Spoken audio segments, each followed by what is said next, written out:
Hello and welcome back to the Aficionerdo podcast. I'm Elaine Eightbytes. And I'm David Moulton.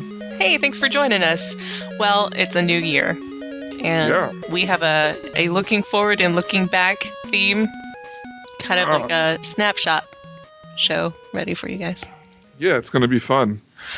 But before we get to that, yes, everyone wants to know, everybody, have you been nerding out, Elaine? I have been nerding out.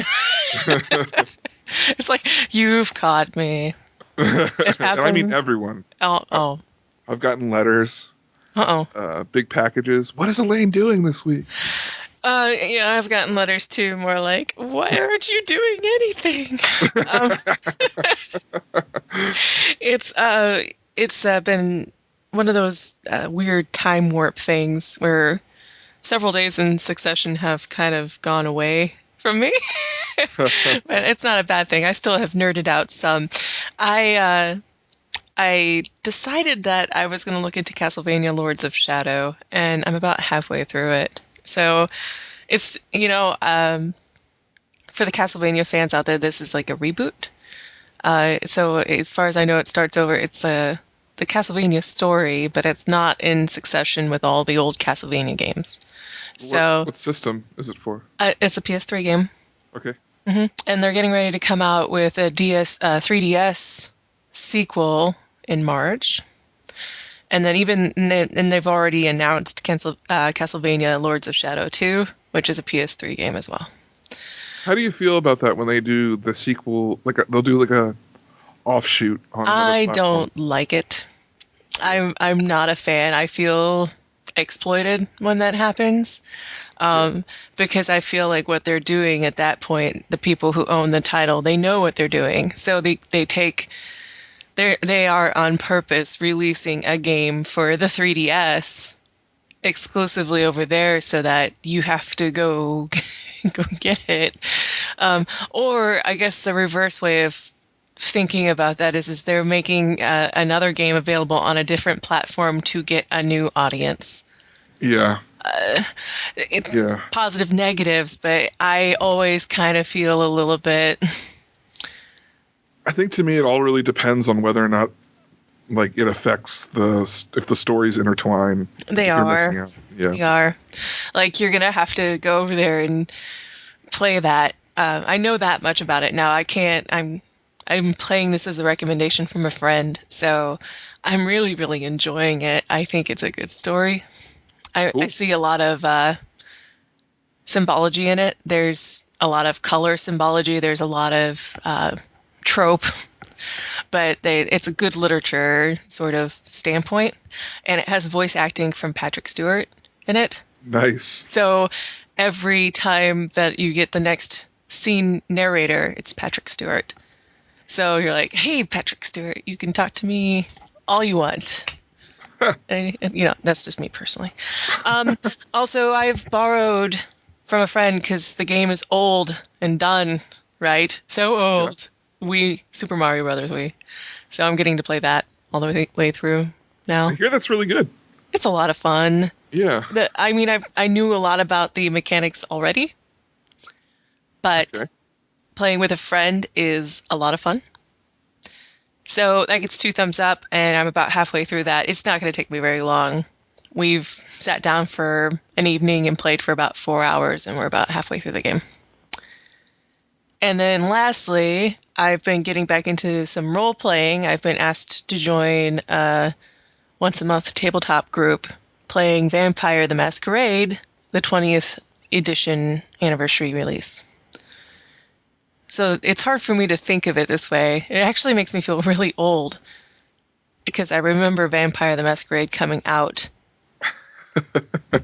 and playing it and being excited about it. So does the 20th anniversary edition have extra things that or anything that makes it different? It's a compilation. So one thing that White Wolf did, which is the company that released Vampire the Masquerade, they did some revisions, and then, like any gaming company, they needed to innovate and revise and find a reason for you to buy the next copy. Right.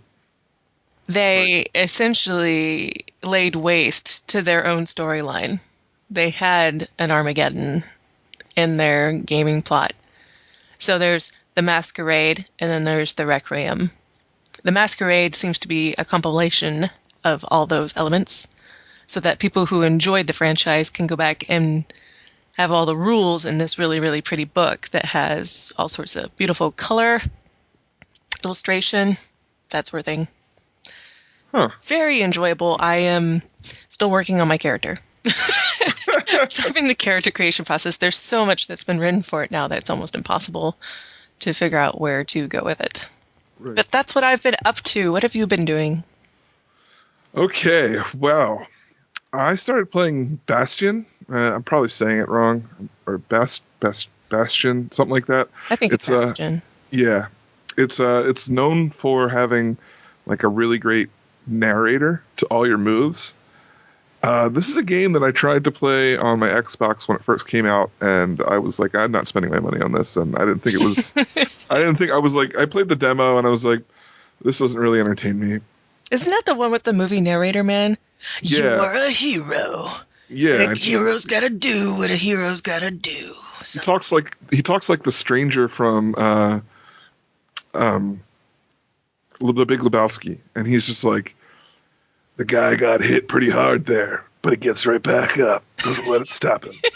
Like, and he narrates like everything you do, and it's so cool. If you walk up to a guy who doesn't want to say anything, he'd be like, sometimes a look is better than words. So nice. Yeah, so I got it on sale on Steam, and I've been playing it, and I have to say, I misjudged.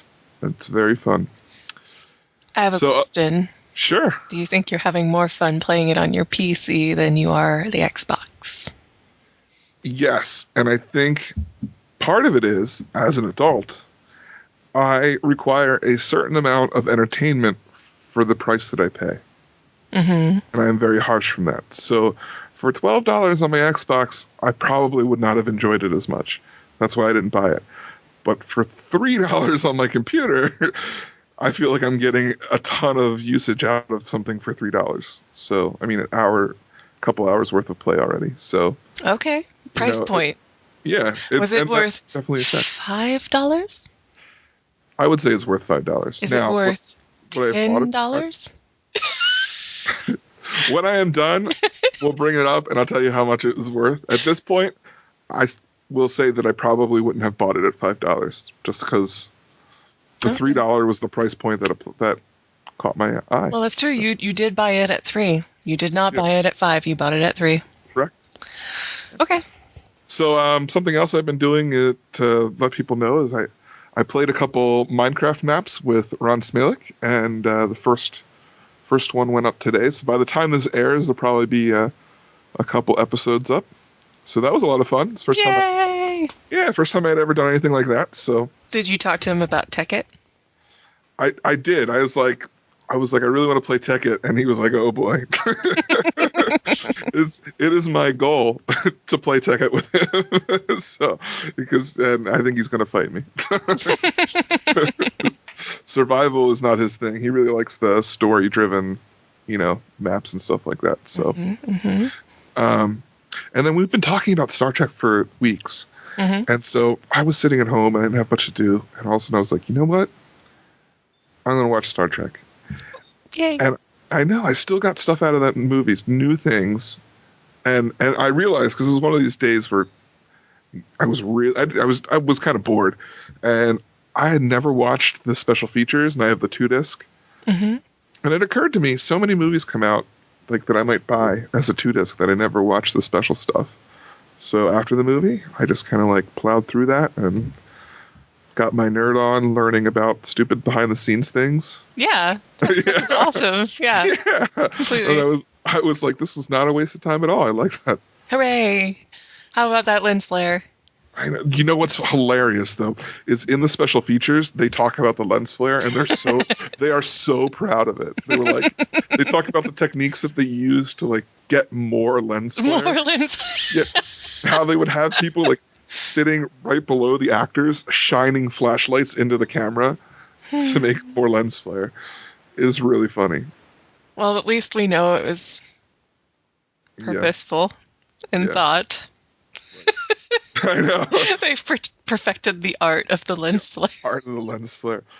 So the last thing I think I've done is this week is Spider-Man is my favorite superhero, and recently they killed off Peter Parker, and I was just looking into that to the new line of Spider-Man, which is called Superior Spider-Man. So who's that? Well, the storyline went that Dr. Octopus was dying, and he swapped brains. Like, I don't know, understand quite how. Like it's comic book logic, but he swapped brains with Peter Parker, and he was kind of like a jerk Spider-Man, and then Peter Parker, yeah, Peter Parker was just like in the third movie. Is that where you went? No. It's like a special power. Jerk Spider-Man. He was such a jerk face after that. After that brain swap, he was never the same again. He was just a jerk. New from Hasbro, Jerk Edition Spider-Man.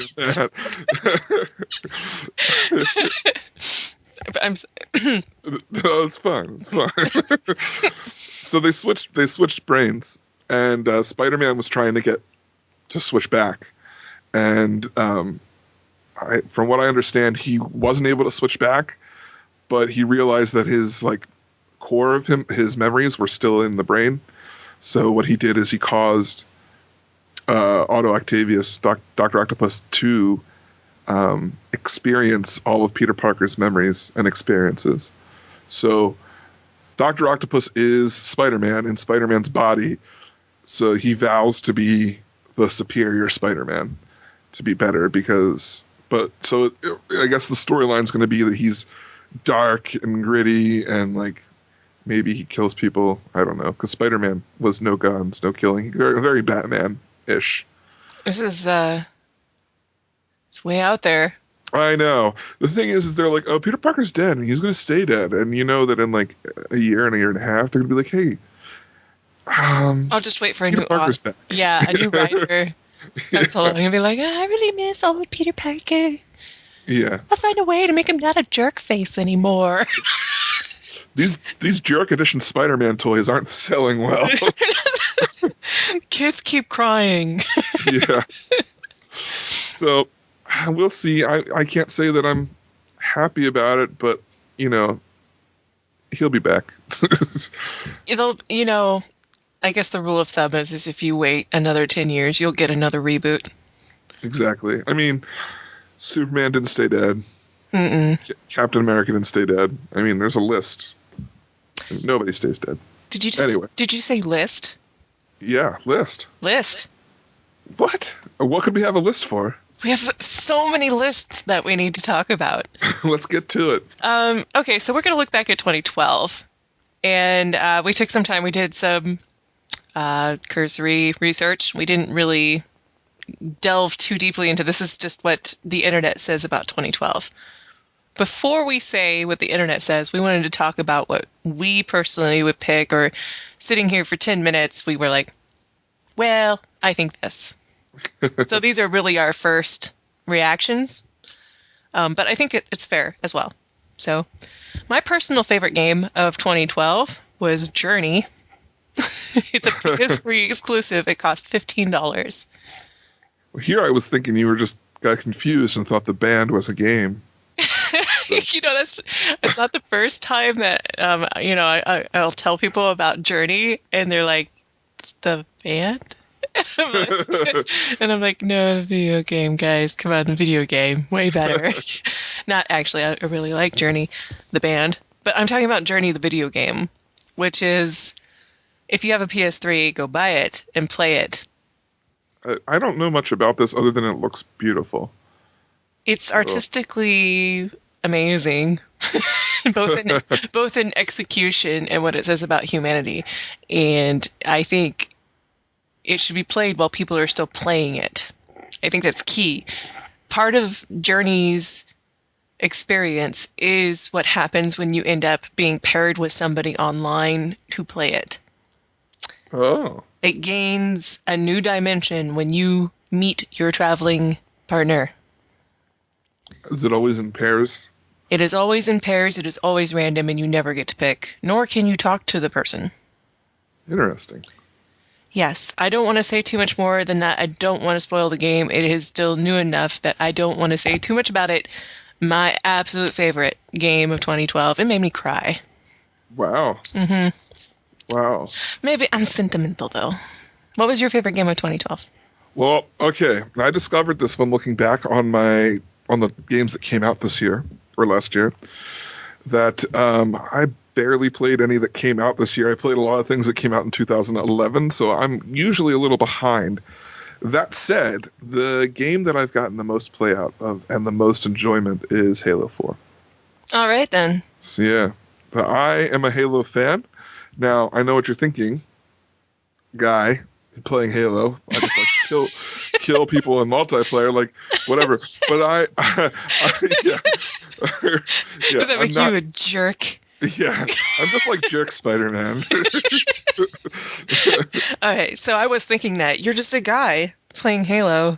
Yeah. Yeah. But I'm not so much in it for the multiplayer. I love the story. Did it live up to the franchise? Yeah. Oh boy, that's the thing. Like for those who don't know, Halo 3 was the last game made by the original team, Bungie. And the franchise was then reverted back to Microsoft, who then created 343 Studios, which is mostly made up of people who used to be a part of Bungie. And then what they did is they made the new game, and thus a new trilogy, or more than trilogy worth of games. There was a lot of concern because it's a new team, it's a new vision. Like they obviously, when the switch was happening, it was very much had the feel of we can still get money out of you. You know what I mean? And we're going to. Yeah. We have your money. You don't. We know. It's kind of like Star Wars. That feeling, like, great Disney, great. They have our money. What are they gonna do? Right? Okay. Exactly. Yeah. Yeah. But it turned out to be absolutely fantastic. The story, it works so well. It's very good. Changes a lot of stuff. The feel of the game kind of took me back to the feeling of like playing Halo 3 and how excited I was to play that with friends. And the co-op play is great. And then what they've done is not only do they have the multiplayer that, you know, normal guys go crazy over, which is fun. I do enjoy it, but it's not my drive. They also have this thing called Spec Ops, where for a season every year, they release new like side missions to play with people. So it's story mode, but it's not in the game. It's not like you don't have to play it, but if you want more story mode, it's new story. So, anyway, so that's my pick. I'm really glad that Halo 4 worked out so well because I liked Halo and I have an Xbox and I don't own a lot of Xbox games because we got it for not for the Xbox to have a goal. That's another story. Anyway, Halo 4 would be one that I would want to collect. Do you have the other Halos? I would collect them all. I would start at the beginning and I would just play them. The stories are really great. So I played Halo when I worked as MSN phone tech support. And during breaks and in lunch, they had a break room for the employees of the call center. And they had an Xbox set up in there with Halo. Oh, cool. And that's what I remember of Halo, being frustrated after being customer support. You could take a break and you could go blow off some heads. And then go blow off the aliens and then go back to work. So that was one of the nice things about that particular workplace. The only time I've ever encountered that, but... That would be Microsoft is a different experience. That's what I've heard. Let's see. I have a favorite movie. I'm going to pick WreckIt Ralph because it turned out way better than I thought it would. I really enjoyed the voice acting, the story, the music. I thought it was fun. I haven't seen it yet, and I plan to. Just tons of geeky love there. And yes, I do pick that because of who I am. Like, you take an artist and you're like, go watch this CG animated film that's about video games. It's like, they made it for me. So I loved it. So yeah, that's why it's at the top of my pick. And Well, then let's say the top four, because I'm sure you've got other movies you love, and I'm curious. uh, well, okay, other movies that come to mind are Brave, The Avengers, and The Hobbit for Okay. certain. If only for execution, beautiful execution all around. For all three of them, or just the Uh-huh. Hobbit? Like being the best of those are definitely to me the cream of the crop movies. Brave because of Pixar and Pixar's mastery of their media, and then the Avengers because of Joss Whedon. And also it was a good comic book movie that I didn't mind. I'm a little bit weird in this way. I like comic books, but I like them in comic book format. And Ah, when we go over to the movie genre, I'm kind of like, hmm. And then I like them as cartoons, though. okay. Well, I that's good. I don't I can't pick apart my brain there and figure that one out. Maybe you can. Maybe it's easier for you to believe when In it's the not real. maybe my suspension of disbelief is easily suspended. I don't know. The Hobbit because well, duh. Okay, so All right. Okay. Well, I'm going to see your movies. And little side note: while you were talking, all I heard in the back of my head was "You're the best around. No one's ever gonna get you." So imagine that playing as I read mine off too. So number one, I'm going to go with the Avengers, and the reason I'm going to go with the Avengers is because it might not be the deepest movie experience. But it's also, when I say that, I'm not trying to take away from it because there are a lot of really cool indie films out there. I'm just saying it's not that. It's its own thing. It had never been done in this caliber before. And I remember reading about Iron Man years before it came out. And I remember reading it, like, this is like when the first X-Men was still being made or had just come out or something. And they were like, they were talking about people to be in it. And I was like, they'll never be able to make an Iron Man movie. It'll never happen. So then they made an Iron Man movie, and I just was like, how will they do an Avengers movie? It's not going to be good. And even up until it was coming out, even as excited as I was, I kind of felt like this was a turn point for superhero movies. I was like, this is either going to make or break them as a franchise or whatever. Because like if it fails really, really bad, then even if they go back to single hero movies, the people will still be like, remember how bad Avengers was? So kind of like how they do with Avatar: The Last Airbender. yes, exactly. And Sorry, do you hear my heartbreak over here?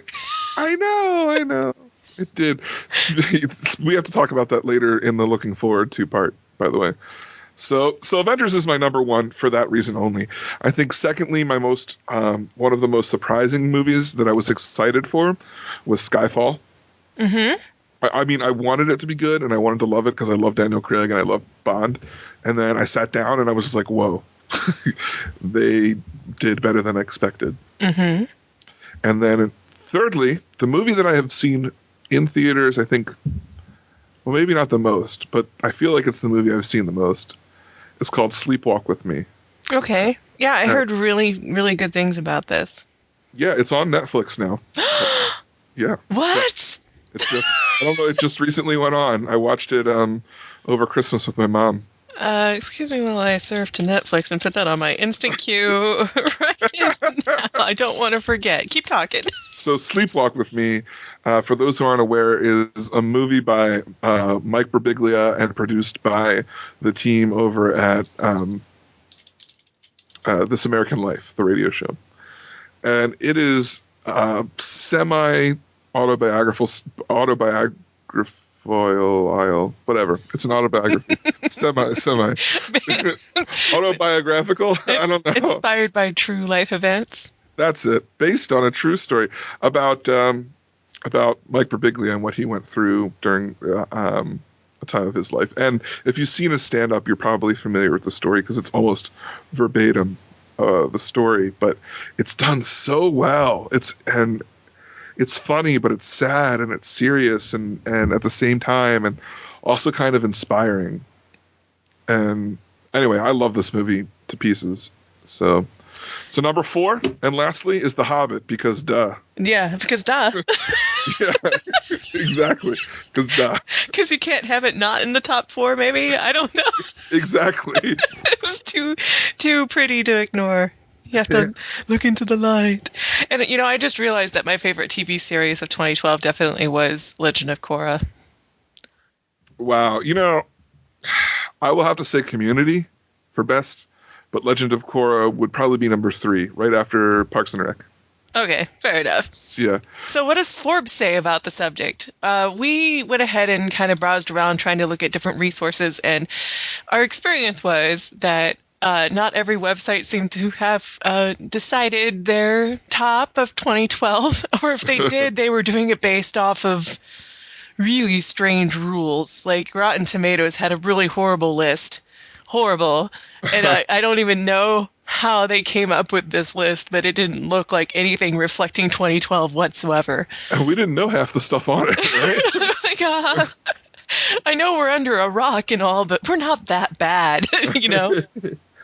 So surprisingly, Forbes has a best video games of 2012, and we will link this and also just kind of read to you some things you would expect and some of them won't. So I'm just going to go through this list. Okay.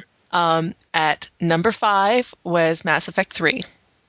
Why don't you say if you've played them or not? Because I'd be interesting to hear what you've played. I did not play Mass Effect 3. Okay. I have not either. Of course, then reflecting briefly on Mass Effect 3, I think everybody heard the bellyache. Yeah. I don't really know. I decided to avoid most of it because I was like, I'll play it sometime. I looked into it because of that, and I think that was exactly what that was, just a huge bellyache. I think maybe that's just maybe the company handled it wrong, but for the most part, I think people's expectations were very strange.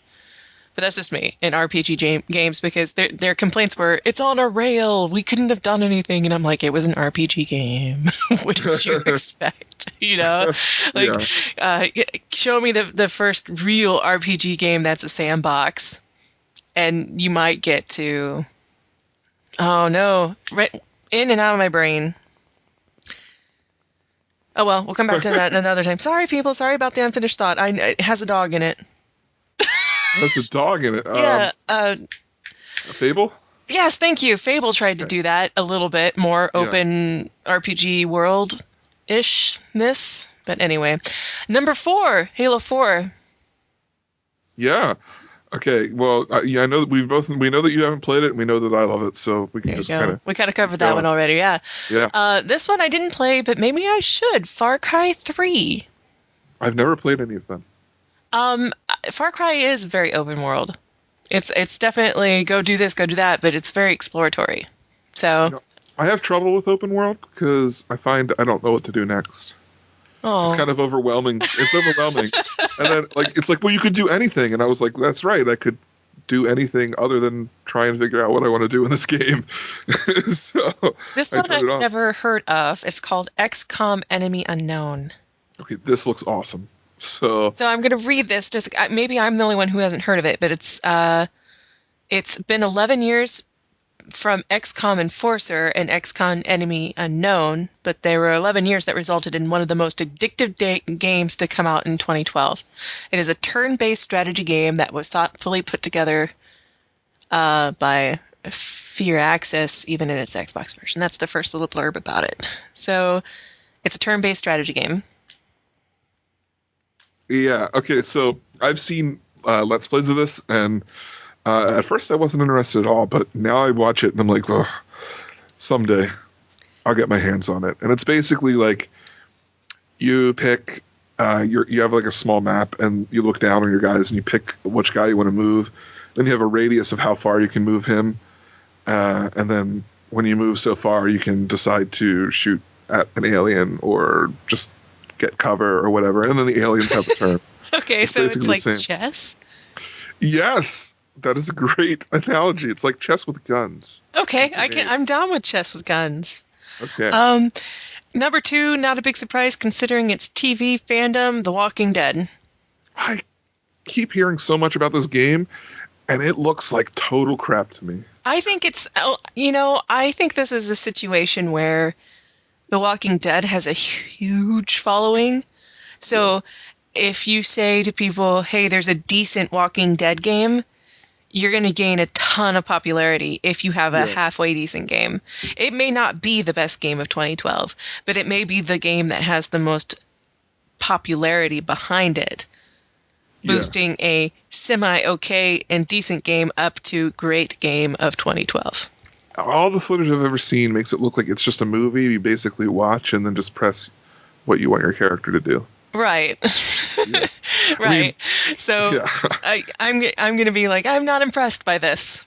I'm not, but I'm not surprised, but I'm right. And number one is Dishonored. Okay. Now I haven't seen much more than the trailers for this, and I'm not much for stealth games, but this game caught the attention of people that I know that aren't hardcore gamers, and to get them excited about something with such a far-fetched story and stuff impresses me. So it must have been pretty good. I think maybe we should look more into Dishonored because it would appear to be having critical acclaim. Yeah. So that's what Forbes has to say on the subject. Where else did we look? Well, we also headed over to IMDb, and that's where we found our top movies and top TV shows. So I guess I can read off the top 10 movies. Okay, go for it. Just from 2012. Give it to us. Okay, so number 10, we had Magic Mike. Didn't see it. Number 9 was Expendables 2, and heck yes. So that was awesome. It looks like it's awesome. It has Stallone. Yeah, and Statham, because you can't go wrong with Statham. Well, you can go very wrong with Statham, but if you're like me, you don't really care. It was so much better than the first one, and the first one was great. So it's stupid action, and it knows it, and that's why it's good. Number 8 is The Twilight Saga Breaking Dawn Part 2. Moving on. Ted? Wait, okay. My mom taught me if I had nothing nice to say, I should not say it. Yeah, exactly. But no, if a Twilight fan happens to be listening to this, you can like your thing, no judgment. Just not my thing. Yeah. So I understand why people like it. It's just not mine. Yeah. Moving on. Number 7 is the movie Ted, which I've heard great things about but never saw.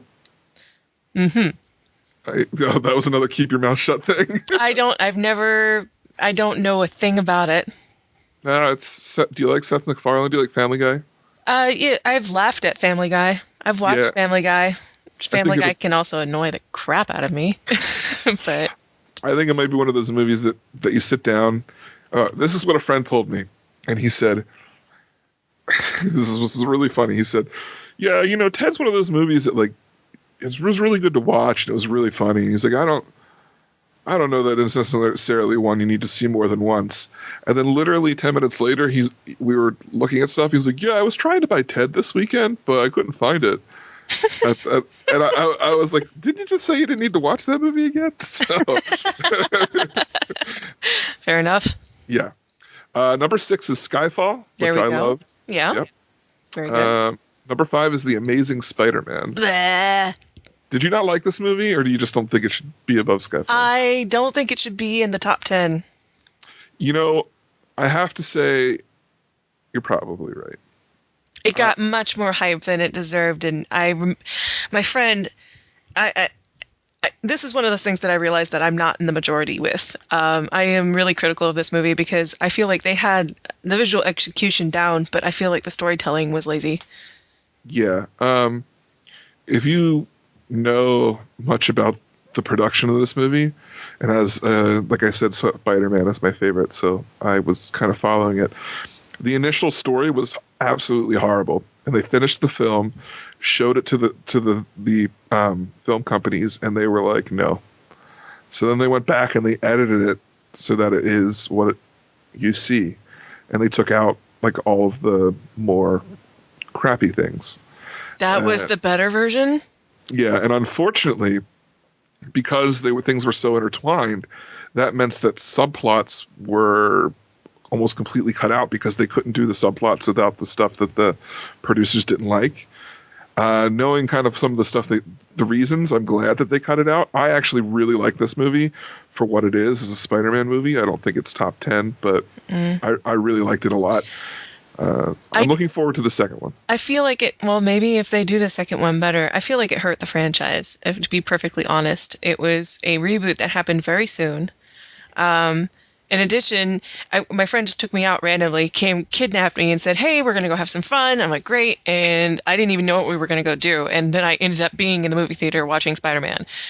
And he intended it to be a good time. Like, he was excited about it. And he was like, let's watch this. Let's go geek out. And in the movie, we're just both sinking down in our chairs. And I remember I looked at my friend and I was like, you got to be kidding me. It is just one of the worst movies I've ever seen. And he's like, I'm so sorry. It is nowhere near that. I really like this movie. And everyone I saw said that they were pleasantly surprised. Well, in the theater, maybe in the theater it was more potent. No, it is not the worst movie I've ever seen. Okay, but it tried my patience. It's better.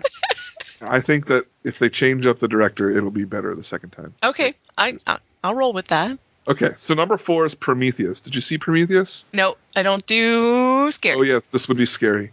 I really like this movie. A lot of people were like disappointed with the way it fit into aliens in that universe. Mm-hmm. I thought it was interesting. Mm-hmm. So I enjoyed myself. Some of the best visuals in IMAX I've ever seen. Number 3 is The Hunger Games. I loved it.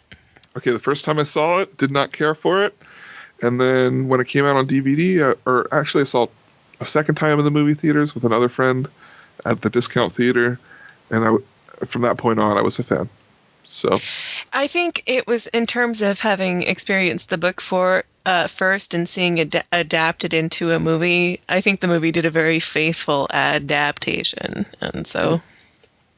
Plus, I have a crush on What's-Her-Face. Katniss, the player Katniss. Yeah. Yeah. She's also in X-Men First Class. She plays Mystique. Yeah. So. Mm-hmm. Number 2 on the list is Avengers. Yes, loved it. Okay, loved it. Now we're gonna hit some qualms here because number 1 is The Dark Knight Rises, and I believe with all my heart these two should be switched. Yes, I agree. We're not going to argue over that. I think The Dark Knight Rises was a very good movie, but I think The Avengers should be above it. Yeah. So. I think it accomplished some pretty crazy things. A friend told me last weekend, actually, he's a huge Batman fan. Like, I'm Spider-Man, he's Batman. And he was like, every time I watch The Dark Knight Rises, I care for it less. And he's like, I just see more and more reasons why it's not that great of a movie. And I was like, I think you're kind of right a little bit there, but I still like it. So let's see. Real quick in review, let's hit up the TV shows. Number 10 comes in True Blood. I'm not a follower of True Blood. Never seen it. Number 9, Supernatural. I haven't watched it since Smallville was on, and it was just on after. There's this guy with a snake. Yeah, I've never cared. So that's been on for like a million years. Okay, so we have one about vampires and one about supernatural angels, vampires, shapeshifters, clones, spirits, hell and heaven and immortality. I think we're going to have a theme. Oh, wait a minute. Look here. Number 8 is The Vampire Diaries. Oh, my gosh. Also never seen it. Okay, here's one that I can get behind is another season of Dexter. Apparently Dexter did very well. And I've seen parts of Dexter. I hear good things, though. This is one that I watched and I'm currently watching, but that's because I like campy stuff sometimes. This is Once Upon a Time. Okay, so it's good? It is good enough. Okay, because I remember when it came out, it was like it came out the same time. Whereas Once Upon a Time and then Grimm or something. Mm-hmm. And they looked very similar, and Once Upon a Time looked like the lesser version of the other. It might have been. Once Upon a Time has some era clothing kind of funniness going on with it, but I still enjoy it. You have to understand that's my kind of popcorn sort of, I'm going to go and watch this thing and not have to think, and it's just my popcorn go-to. You're not the only person to recommend this. This is not the first time I've heard that it's better than it looks. So let's see. And number 5 is How I Met Your Mother. Sitcom. Loathe this show. I don't watch it. Number 4, I've heard more of, Breaking Bad. Yeah, I hear that's good too. Yes, and number 3, one of my favorites. Not one of mine at all. The Big Bang Theory. Go Big Bang! I watch that one. Yes, I do. And then there's one of my husband's favorites, number 2, coming in, The Walking Dead. I'm not a fan. I understand why people like it, but sort of. I don't know. You know, it's the zombie. Oh, there we go. Number 1, and I have to agree with this, Game of Thrones. I hear it's amazing. It's one of those things that I've been trying not to watch. It's also because they've made it so hard to, availability-wise, it is the most pirated thing of 2012. Really? Seriously. Wow. Like, more people have pirated this series than bought it because HBO won't sell it. Like, in formats that, you know, like, they've made it really difficult to get a hold of. So they should really reconsider either their price point or their distribution, because they're losing a lot of money. Did they put it out on DVD at all? I don't know yet. Honestly, I would love to get a hold of this in DVD. I would love to collect it and have it permanently. But I think that they only release it perhaps through a very limited. I don't know if it's iTunes. I don't know what their release is. All I know is it's not very common, and a lot of people want to be able to stream it. So if they would just put up the Game of Thrones with like 3 commercials before, like in their commercial breaks, just like a TV show, they probably can make a ton of money off of it. But they're not doing that. Huh. And so it's like you want to shake their advertisement people like Game of Thrones. They have a plan, and they're going to destroy our wallets someday. Take my money. You're not taking my money fast enough. Yeah. It's kind of like how Doctor Who used to be like $100 a season. Oh, my goodness. Yeah, same with like Farscape. So that's the TV wrap-up. Did you notice Legend of Korra was not on there? I did notice that, but I think that whoever picked those TV shows was not probably thinking of cartoons. Thinking of cartoons, yeah. Because I would have said Earth's Mighty Avengers, and I would have said Legend of Korra. You know. So I guess one thing I should note here is GameSpot, very popular gaming review thing. They're currently doing the People's Choice, and that's interesting to look at because you can see the popularity vote between all these games, and what they're doing is they're pairing a game against a game, and you can vote for which one. They're currently round 6, and I think they're going to go for a little bit. So if you feel like asserting your beliefs in the People's Choice, maybe you should go consider that at GameSpot. I might swing by there, although guessing from how many 2012 games I played, I might not have a lot to say. I'll just be picking the best cover art. So we got 2013 ahead of us. Yeah. So looking forward to 2013, what I did is I went out and collected. I looked through things that are projected to come out this year, and I kind of just wrote down stuff that stuck out to me or that I felt fit more of our kind of demographic. Mm-hmm. So starting off with games, there's, games in general is kind of us, but things that stuck out to me was Lego Marvel Superheroes. Have you ever played any of the Lego games? The Lego games have a very strong franchise. I have yet to play one. Okay. They are very fun, even for adults. I mean, they're good with kids too, so if you've got a kid that you want to play a game with. I've considered it. I keep hearing about The Last of Us, and I believe you are looking forward to this movie. I already have the money set aside and pre-ordered. And Nice. That's not until March. I thought I was going to get it in January, but now it's March. I know. Your time will come.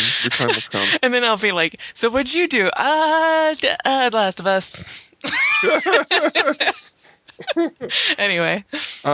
The next is another one that we've talked about is SimCity. Yep. The 2013 version. Looks awesome. Mm-hmm.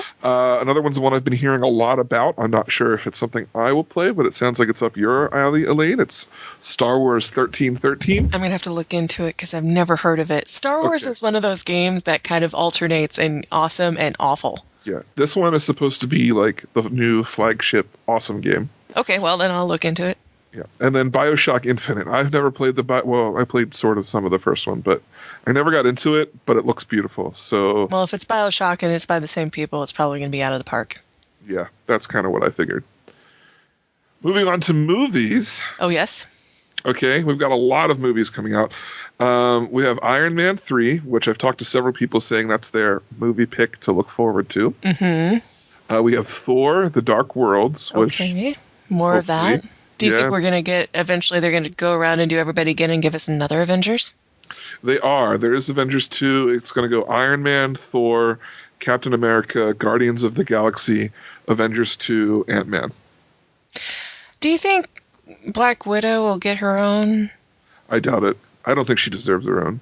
She's not a strong enough character. She will. I think she's in Thor or Captain America. Okay. So I think that they'll kind of be switching it. No, like, so for instance, the guy who plays the Hulk, Mark Ruffalo, is signed on for 6 movies. Oh. So I don't think any of them are going to be a Hulk movie. I think that's just him in those movies. In other movies, yeah.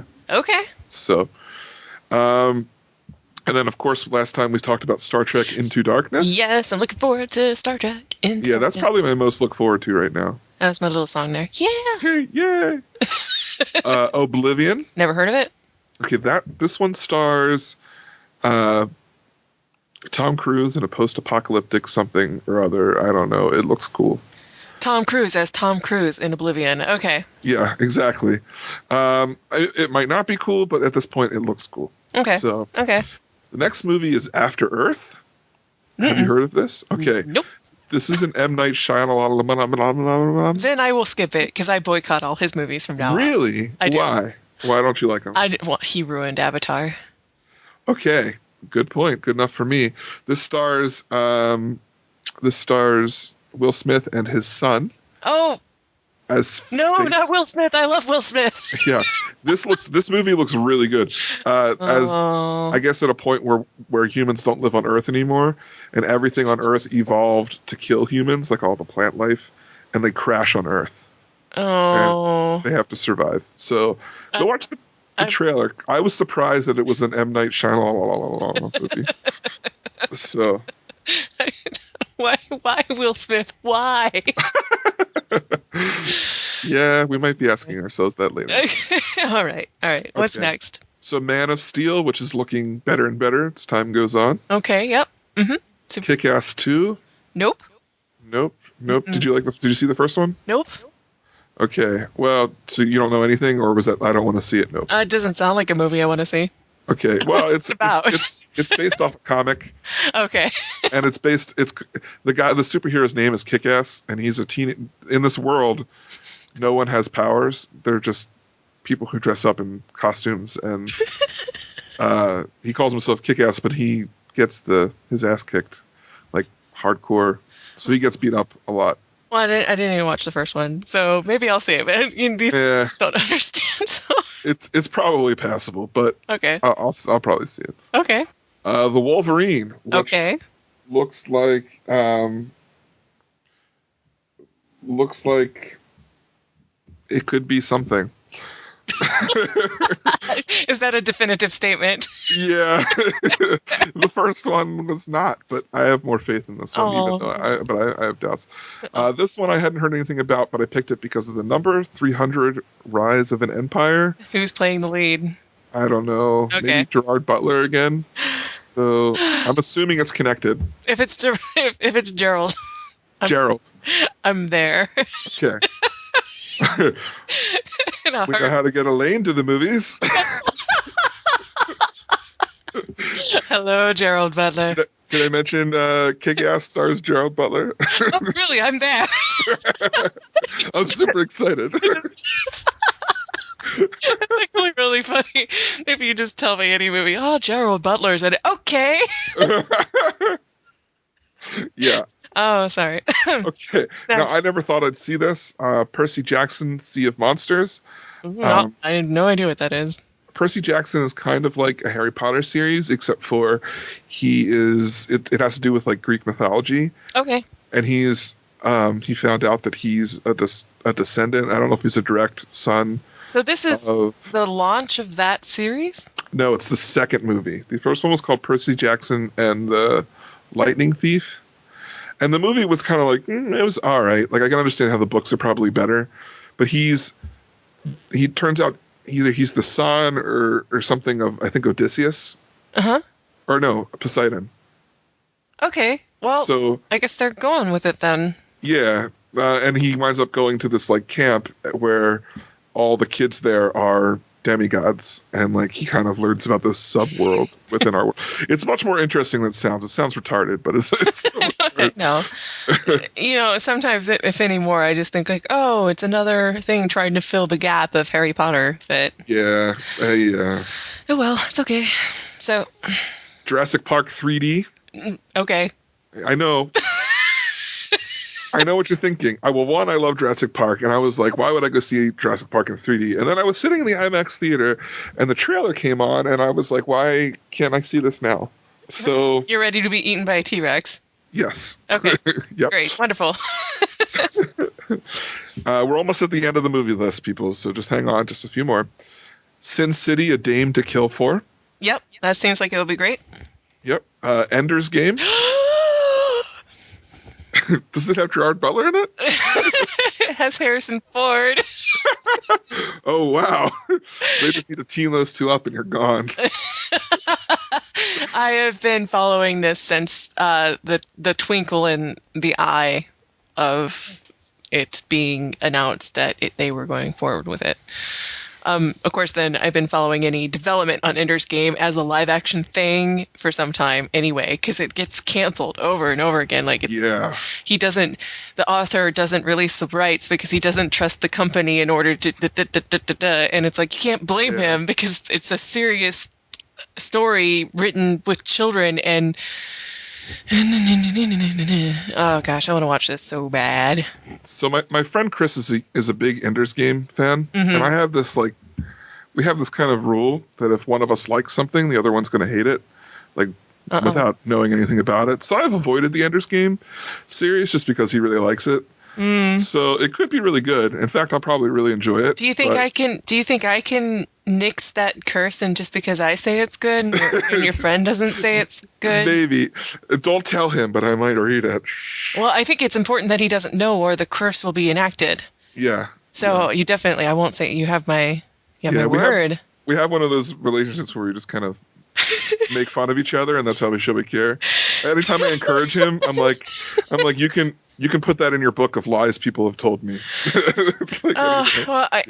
This movie has a lot of potential, both to be great, but also to severely disappoint me. So that will be a movie I will go sit and just hope that I'm not in for another Avatar.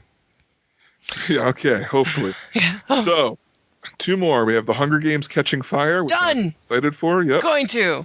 Yep. Gonna see it. And then, of course, The Hobbit, The Desolation of Smaug. I'm totally going to that, too. Yeah. Benedict Cumberbatch. Cumberbutt. I think we might have a rule where we have to say this guy's name every pod. You're like, we didn't say anything about Benedict. Yeah. Then I will take my bad joke and destroy it into the ground. Very cool. So just one more thing for 2013. If anyone's curious about the two big Comic-Cons on the West Coast, San Diego Comic-Con is July 18th to the 21st. And on the East Coast, the New York Comic-Con is October 10th to 13th. And I go to the New York one, and it's lots of fun. So very good. Moving on. Okay. Whew, so much to look forward to. I know. Oh, my goodness. Hopefully we can cause everybody's eyes to cross and go, and hopefully we put out something that wasn't on your radar either, listener. There's so many things to look forward to. 2013 is going to be amazing. Okay. I know. All right.